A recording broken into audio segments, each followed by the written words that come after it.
Enfin, enfin Levin Kurzawa a retrouvé un club, enfin Levin Kurzawa peut retrouver le football. C'est tout à fait dommage, c'est un joueur qui était superbe. Je pense notamment à son triplé en Ligue des Champions, le seul défenseur qui a réussi à mettre un triplé en phase finale de Ligue des Champions. Euh, Franchement, quel gâchis, quelle carrière gâchée pas uniquement par lui mais aussi par le PSG. Quel talent, je pense que c'est un joueur qui avait le potentiel pour être pratiquement aussi bon, peut-être pas qu'un Nuno Mendes, mais en tout cas qui aurait pu être un top latéral gauche. Il avait tout, il avait la technique, il avait le cardio, il avait tout. Il avait vraiment tout. Malheureusement, c'est une carrière qui a été gâchée. Et heureusement pour lui, il a enfin réussi à retrouver un nouveau club et il va pouvoir retrouver le football. C'est ce qu'on va voir tout de suite. Footix parisien pour vibrer chaque jour. Les couleurs de Paris, c'est l'amour toujours. Actu déchaîné, prépare-toi au détour. PSG, c'est la vie, la passion, le parcours.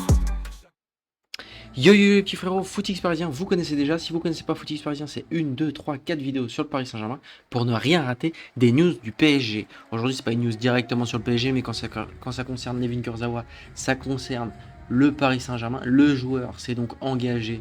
C'est une petite surprise, moi je pensais qu'il allait prendre sa retraite. Mais visiblement, Levin Kurzawa n'arrête jamais. Le joueur s'est engagé avec Persik Bandung. Bon, je vais pas vous mentir, je connaissais absolument pas le club, j'avais jamais entendu parler de ce club. Mais on va voir tout de suite ce que c'est. D'abord, on va prendre un petit rappel sur la carrière de Levin Kurzawa. 33 ans, mine de rien, c'est un joueur qui a un éternel espoir. On se rappelle de lui à Monaco, c'était vraiment un très bon joueur. Ses débuts au PSG, c'était vraiment pas mal.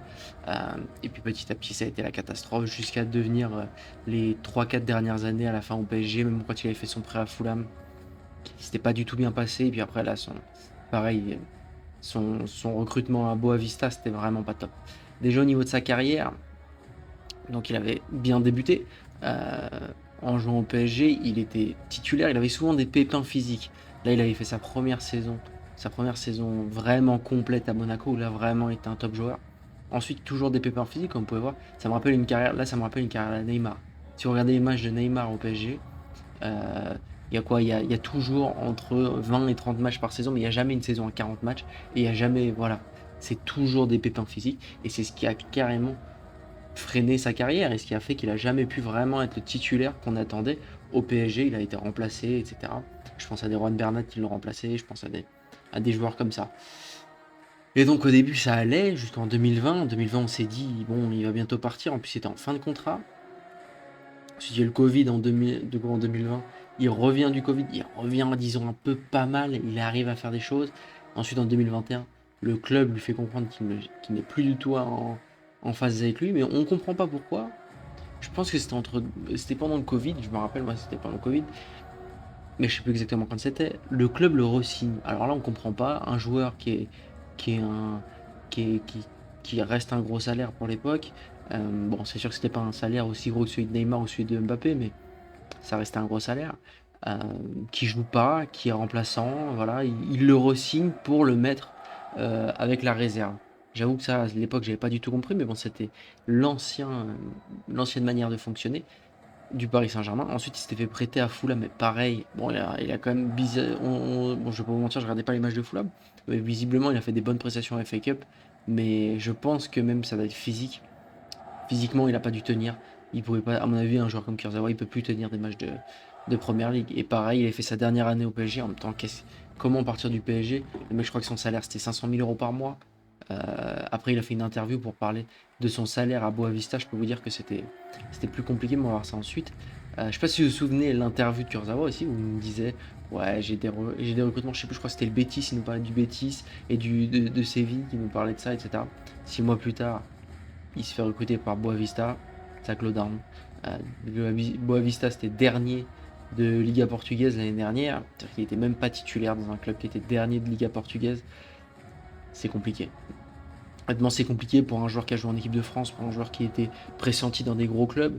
Bon, dans son interview, après, on ne sait pas si on peut vraiment savoir vraiment ce qu'il dit, mais bon, si ce qu'il dit est vrai, parce qu'il me disait qu'il allait partir au Betis Séville ou à Séville, donc voilà, mais il me disait qu'il était des recrutements pour Manchester United, des choses comme ça. C'est qu'il est quand même un gros joueur, mine de rien, c'était un bel espoir français, et c'est franchement dommage. Donc là, je vous ai mis l'interview où il raconte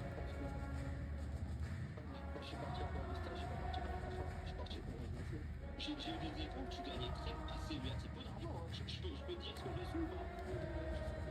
Ouais, voilà, ça est normal. Je peux te dire le chiffre que j'ai entendu, tu me dis que c'est vrai. J'ai entendu 10 000. Moins que ça, vous vous rendez compte, un mec qui passe, vous vous rendez compte, mais imaginez. Parce que là, vous me dites, ouais, c'est beaucoup d'argent, parce que nous, on est des mecs, on gagne beaucoup moins que ça. Vous imaginez, vous passez de 500 000 euros par mois, 6 millions d'euros à l'année, à moins de 10 000, à 120 000. Bon, après, je suppose qu'il a mis sa famille à l'abri, il est bien. 6 millions d'euros par mois, il a presque fait 10 millions d'euros par année, il a fait 10 ans au PSG. On n'a pas gagné 6 millions tous les ans, mais voilà, il doit avoir des dizaines de millions d'euros de côté, donc je m'inquiète pas pour lui et sa famille. Mais voilà, je pense que là, c'est une personne qui doit aussi s'identifier par le football, mine de rien. En fait, quand tu es footballeur, que tu étais promis à un grand avenir, que depuis jeune, en plus, s'il a été recruté à Monaco, à mon avis, c'est pas pour rien. Monaco, on sait qu'il recrute des grands joueurs. Donc, s'il a été recruté à Monaco, c'est que ça devait être un joueur qui devait être vraiment en vogue depuis qu'il est jeune. Et en fait, pour lui, dans sa tête, c'est normal et c'est un footballeur. Et c'est terrible, c'est quelqu'un qui doit être un peu perdu, je pense, dans sa vie. Bon, je lui souhaite beaucoup de bien, mais ça doit être, franchement, je pense que ça va être très dur à vivre. Du coup, il est allé à, excusez-moi si j'écorche le nom, s'il y a des Indonésiens qui regardent cette vidéo, c'est possible en vrai. En vrai de vrai, c'est possible qu'il y ait des Indonésiens qui regardent cette vidéo parce qu'il y a Kurzawa. N'hésitez pas à me dire, des fois, je viens d'origine, enfin, qui parlent français en tout cas. N'hésitez pas à me dire en commentaire, franchement, ça me ferait plaisir, c'est un truc de fou. Bref, peu importe. Du coup, Persib Bandung, actuellement, ils sont. Je sais pas si j'ai le bon accent aussi. Ils sont actuellement premiers en Ligue 1 portugais, en Ligue 1 indonésienne, pardon. Ils ont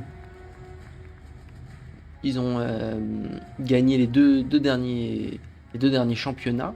Si je vois ici, 2023, 2024, 2024, 2025. Ça a l'air d'être le plus gros club du pays. Ils ont déjà recruté des plutôt gros joueurs. Ils ont déjà recruté Michael Essien. On peut voir ici, ils ont déjà recruté Michael Essien en 2017. Carlton Cole en 2017. Je sais pas exactement s'ils étaient restés, mais en plus de Michael Essien en 2017, il commençait à être vieux. Je sais pas exactement quel âge il avait, mais voilà. C'était évidemment une fin de carrière, mais c'était un club qui, mine de rien, a des prétentions un petit peu d'attirer des grands noms européens. Donc voilà, donc ça veut pas rien dire en vrai. Parce que s'il arrive à être titulaire dans cette équipe, ça voudrait dire qu'il va retrouver un petit rythme, ça peut être un projet intéressant pour lui. Moi ça c'est un truc que je comprends pas si j'étais joueur de foot. Alors, je sais pas si vous regardez les vidéos de Valiena, il y a des joueurs qui sont avec lui en national, qui étaient des anciens joueurs de Ligue 2. Moi, à leur place, enfin, je veux dire de Ligue 1, etc. Moi, à leur place, j'irais à l'étranger. Et tu te fais 6 mois en Indonésie, 6 mois en Chine. Enfin, je veux dire, le kiff que ça doit être. Moi, je ferais ça si j'étais joueur de foot. Et là, je pense que ça doit être un beau projet. Après, c'est il faut ramener toute sa famille en Indonésie. Donc voilà.